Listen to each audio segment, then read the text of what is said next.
அதுக்கப்புறம் வந்து ஜெயலலிதா அம்மா இருந்தாங்கல்ல, அவங்களோட அம்மாவை நான் வந்து ஒரு பெயிண்ட் பண்ணினேன். எனக்கு எப்படி நான் அப்ப வந்து எனக்கு எது பிடிக்குதோ, எது எனக்கு பார்க்க அழகா இருக்கோ அதெல்லாம் வரைவேன். சோ ஜெயலலிதாவோட அம்மாவோட படம் வந்து அவங்களோட அவங்க அம்மா ரொம்ப அழகா இருந்தாங்க. எனக்கு வந்து ரொம்ப அழகா தெரிஞ்சோட நான் அதையும் பண்ணினேன். கரெக்டா அந்த கண்ணு போடுற அன்னைக்கு ஒரு ஜேர்னலிஸ்ட் வந்தாரு கல்கில இருந்து.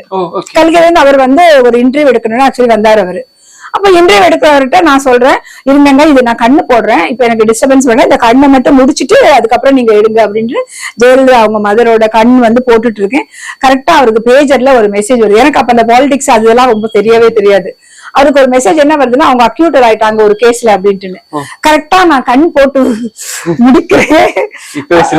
ஆமா, இப்ப நினைச்சாலும் எனக்கு அது ஒரு பெரிய கண் போட்டு முடிக்கிறேன். அவருக்கு அக்யூட் பேஜர் தான், அப்ப போன் எல்லாம் கிடையாது.